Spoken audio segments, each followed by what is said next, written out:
So I ask you, why do you insist on believing historians who have as an agenda the desire to destroy Jewish historicity, including some left-wing Jews who happen to be professors? And it's because they're professors doesn't mean that they have the truth.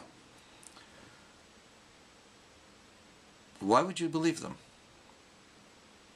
Why wouldn't you at least entertain the possibility that they're lying, just as the writers of the Babylonian and the Assyrian chronicles, just as Manetho lied? Why couldn't a professor today lie? Oh, but they couldn't lie because it would be apparent. They don't lie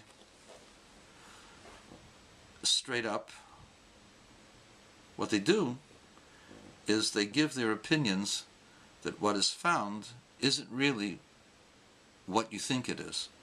They give you some cockamamie explanation for something that's obvious to anyone who knows something, but not for the people out there that wish to believe in academia. I'll give you an example, several examples. Ruth Mazar has discovered many exciting sites in the Holy Land, including what is most likely King David's palace. To this day, the leftists deny this. Now, this is in the Ir David. It is a massive building. It fits the description of a palace. But because it does not fit with the desire of the leftists to say that the Jews have no traditional claim to the land of Israel more than any other group, because if they do, then where is their commitment? Where is their allegiance? Why don't they do what Jews do? Why don't they behave as Jews? They can't do that. So they have to appear as sophisticates, looking for truth, but they're not really looking for truths. They're looking to destroy the tradition and the history of the Jewish people because it makes them feel less culpable as to why they don't behave as Jews. It makes them feel better that Gentiles like them, especially Arabs. The Arabs really don't like them. They use them.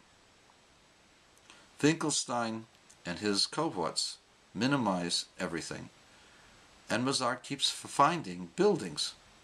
Finkelstein writes opinions. Mazar finds buildings. Is there a difference? You better believe there's a difference. They discovered ironworks. They discovered that Judea in the 10th and 11th century, in the 9th century, were centers of commerce, indicating a significant kingdom that existed there. We have corroborating evidence through the movement of kings who attacked Israel. Sometimes were successful, sometimes not successful.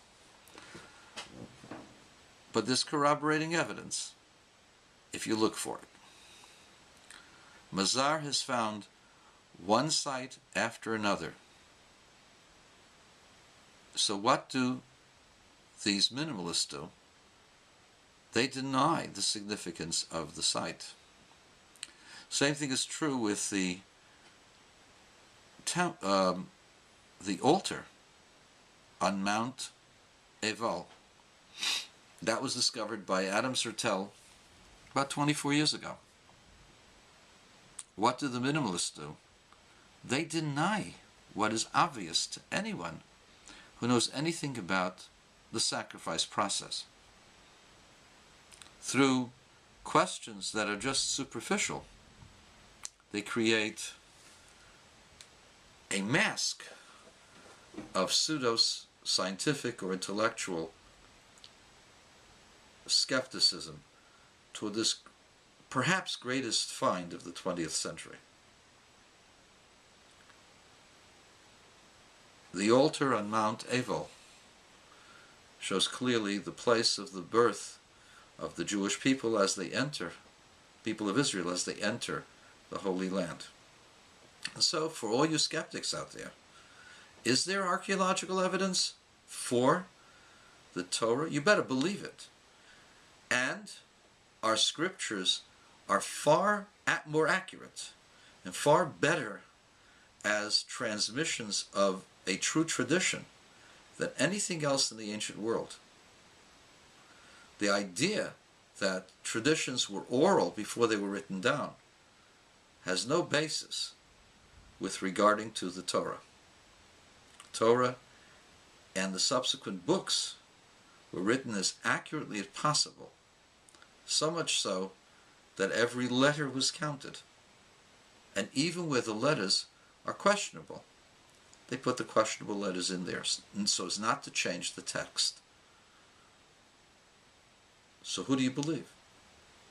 The one who were accurate? The one who archaeological findings support their claims? Or do you believe liars, scoundrels, and people who never talked about their own failings?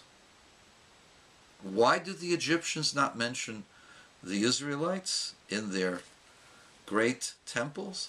Very simple. They lost, and they don't talk about their defeats. So where was the Exodus?